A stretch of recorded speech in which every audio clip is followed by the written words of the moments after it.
Kung hindi kayo namumulitika, pirmahan nyo ang impeachment case, i-impeach nyo si Sara Duterte, hayaan ninyo ang Senado na mag-imbestiga kasi sila ang impeachment court, sila ang may karapatan at patunayan ni Vice President Sara Duterte kung may kasalanan nyo o wala.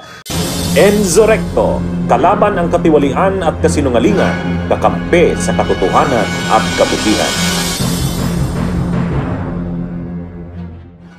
Matapang na nanawagan itong ating kabunyog na si David Angelo sa tahanan pa mismo ng mga pro-Duterte at mga pro-Sara na i-impeach si Sara Duterte. Grabe ang tapang niya mga kabunyog. Anyway, ito mismo ay kanyang sinabi sa harap ng mga host ng ISIM&I na dapat i-impeach si Sara at dapat pirmahan na ng mga taga-kamara ang impeachment complaint laban dito. Bakit po ba mga kabunyog napadpad itong si kabunyog David Angelo sa istasyon na ito? Dahil po mga kabunyog, kasama siya at ilan pang mga senatorial aspiring ang nakatanggap ng imbitasyon galing sa ISIM&I. Anyway, alam naman po natin itong istasyon na ito ay bias sa mga Duterte at obvious naman sa kanilang ginagawa. Na halos sambahin at purihin nila itong mga Duterte.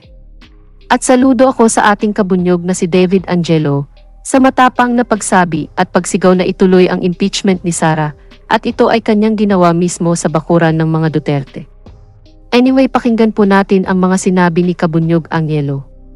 Inyo po, ang Quadcom ba ay nakakatulong sa mga Pilipino or nagsisilbi lang ito sa interes ng kakaunti?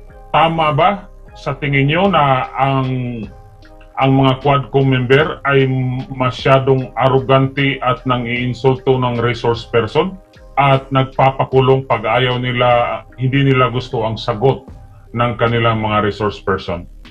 Ang una pong sasagot dito, 2 minuto. Unang-una, I think napakahaba na nun nangyayaring Quadcom hearing. Kasi dapat, gaya ng sinabi ko kanina, kailangan may end result ka, meron ka nire-review yung batas. Bakit mo ito ginagawa? Maliwanag naman nire-review na ang extrajudicial killings, EJK, yung 125 million na nawawala kay Vice President Sara Duterte. Sinabi ng mga kasama ko, kailangan i-file sa tamang husgado. Pero si Vice President Sara Duterte po ay immune to suit. So, ibig sabihin, wala pong ibang paraan dyan kundi mag-file ng impeachment. Kaya sinasabi ko, kung may natagpuan po ang Quadcom na impeachable offense, kailangan pumirma ng impeachment case. Bakit? Nagagalit yung iba. O bakit kailangan i-impeach si Sara Duterte? Bakit hindi? Paano po siya makakapanagot, paano niya i-depensa ang kanyang sarili kung hindi po ipapasa yung impeachment sa Senado? Sa Senado lang po siya makakapagdepende kasi ang Senado po ang impeachment court. Ang Senado kailangan maging objective, i-base sa mga ebidensya at kung may kasalanan, kailangan i-impeach kasi wala pong korte ang tatanggap no kasi immune po ang Vice Presidente. Ngayon, kung walang kasalanan, walang mapatunayan, wag bumoto ng impeachment. Dapat objective, hindi porke ayaw ko kay Vice President, gusto kay Vice President. Ang basehan dito, may kasalanan ba o wala, anong ebidensya. At para may saysay, yung ginagawa niyo dyan sa Quadcom, kailangan niyo pong pirmahan yung impeachment case. Kailangan maipasa ang impeachment case sa Senado. Otherwise, grandstanding lang kayo, namumulitika lang kayo, itigil nyo na yan. Kung hindi kayo namumulitika, pirmahan nyo ang impeachment case, i-impeach nyo si Sara Duterte, hayaan ninyo ang Senado na mag-imbestiga kasi sila ang impeachment court, sila ang may karapatan at patunayan ni Vice President Sara Duterte kung may kasalanan nyo o wala. Sabagat yun ang hustisya para sa Vice Presidente at para sa mamamayang Pilipino. Ayan, maraming salamat. Pero follow up lang, sa nakikita nyo po ba sa galaw ngayon, baka in aid of election lang ba ito? Or in aid of persecution dahil kalaban sa politika or in aid of legislation sa inyo pong tingin? Kung sa tingin ninyo, yan hindi rin pwedeng dalhin sa sa korte. Kasi kung sa tingin ng Kongreso, meron ding impeachable offense, mag-file din. Kasi ang solution lang dyan, para matapos yung ginagaso sa inyo, kung may nakikita talaga kayong problema, impeachment kasi ang ang proper course. Nasa saligang batas yan. We follow the law. Hindi yung ginagamit ninyo, yung inyong lugar dyan, para lang mag-grandstanding, mag-election, magpa-press release. So, ang panahon panahon ngayon, tapusin na yan, mag-i-election na, sumunod po tayo sa proseso ng saligang batas. Nang sa ganon, yung pong mga idinidiin ninyo na may kasalanan, maipagtanggol din naman nila ang kanilang sarili at hindi sila mukhang pinipersecute. At sa mga impeachable officers, presidente, vice-presidente, senate president, lahat po, impeachment lang po talaga ang proseso para malaman kung sila ay culpable, may violation o hindi at maalis sa pwesto. Yan mga kabunyog, narinig po natin itong mga sinabi ni Kabunyog Angelo hinggil sa pag-impeach kay Sara Duterte. Tama nga naman, dapat matuloy ang impeachment kay Sara at wag lang maging ningas kugun lang ang mga taga-Quadcom. Malinaw naman na maraming na-discovering mga anomalya sa pagluste ni Sara Duterte sa confidential funds nito. At dapat maroon talagang mapuntahan itong ginagawa nilang investigasyon. Kung mapupunta lang sa wala, talagang ginawa lang nila ito para mag-grandstand at mamulitika. Dapat ituloy ang impeachment para maalis na sa pwesto si Sara Duterte. Anyway, ano po ba ang suhisyon or pananaw ni Kabunyog Angelo hinggil sa papaano matitigil ang korupsyon sa ating bansa? Ito po mga kabunyog, panoorin po natin ito. So wala itanong sa mga senador na kung bakit ikot-ikot na lang yung nangyayari sa gobyerno ng Pilipinas. Bakit sobrang tagal na nila sa kanilang mga serbisyo, bakit hindi pa rin nila matanggal yung korupsyon? Bakit andyan pa rin yung mga korap na alam naman ng lahat ng Pilipino na kung sino yung mga korap, which is andyan pa rin sila, bakit hindi pa rin nila matanggal yung ganyan?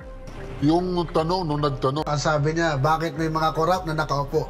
Siguro mga kababayan, dapat tanongin natin sino ba yung ating mga binoboto. So dapat doon pa lang sa pagboto, bumoto tayo ng hindi korap para hindi maging korap ang gobyerno. Pangalawa, kailangan natin pong i-depoliticize yung mga anti-corruption agency kasi very politicized eh. Ina-appoint ng Pangulo, so kahit may corruption yung presidente, vice-presidente, kahit sino man, politicized. So gawin natin citizen-led ang mga corruption agency. Taong bayan ang ilagay natin doon para walang bahid politika. Pangatlo, nasa konstitusyon po yung dynasty, anti-dynasty law, dapat self-executory. Dapat matagal na pong pinapatupad yan, pero bakit hanggang ngayon hindi pinapatupad? Pati sina Vilma Santos, kung sino-sino, sina Villar, andyan. Dapat hindi pwede na may dinastiya. Kasi yan po ay nakakadagdag sa korupsyon ng ating gobyerno. Yung mga traditional politician, isa pa sa nagpapahirap sa ating bayan. Kasi mga kababayan, ang tinatawag natin dito, may nagsabi nga, predatory governance ang tawag dito. Yung mga programa, AKAP, AIKIX, tupad, wala namang long-term solution yan eh. Ano ba ang solusyon para ma-empower ang taong bayan? Dapat itong mga ayuda na ito, ang end solution, kailangan po i-empower kayo para magkaroon ng trabaho, para darating yung panahon, hindi na kayo aasa sa gobyerno at kayo na yung tutulong sa pamahalaan. Pero kung yung mga ayuda na yan ay pampapogi lamang sa mga politiko, binibigay para magkaroon kayo ng utang na loob sa kanila, predatory governance po ang ginagawa dyan, para kayo ay manatiling mahirap, para sila ay iboto ninyo at uulit na uulit lang yung cycle ng kahirapan sa ating bansa. Mayaman po ang Pilipinas, mahirap tayo dahil pinapahirapan tayo ng mga nakaupo sa pwesto na hindi lingkod bayan, kundi mga mandurugas. Kung sa tingin ninyo, yan hindi rin pwedeng dalhin sa korte. So kung sa tingin ng Kongreso, meron ding impeachable offense, mag-file din. Kasi ang solution lang dyan, para matapos yung ginagasto sa inyo, kung may nakikita talaga kayong problema, impeachment kasi ang ang proper course. Nasa saligang batas yan. We follow the law. Hindi yung ginagamit ninyo, yung inyong lugar dyan, para lang mag-grandstanding, mag-election, magpa-press release. So ang panahon ngayon, tapusin na yan, mag-election na, sumunod po tayo sa proseso ng saligang batas. Nang sa ganon, yung pong mga idinidiin ninyo na may kasalanan, maipagtanggol din naman nila ang kanilang sarili at hindi sila mukhang pinipersecute.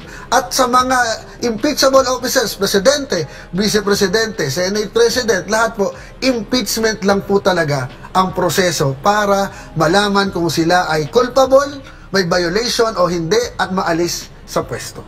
Grabe, sapul na sapul doon si Sara. Yan mga kabunyog, makinig tayo sa payo ni Kabunyog David Angelo. Ang pagbabago ay nasa kamay po natin, nasa ating boto. Siyempre, para hindi maging kurap ang ating gobyerno. Kilalanin nating mabuti at busisiin ang ating bobotohan sa darating na eleksyon at huwag nang bumoto sa mga dating politikong na alam naman nating magnanakaw lang sa kaban ng bayan.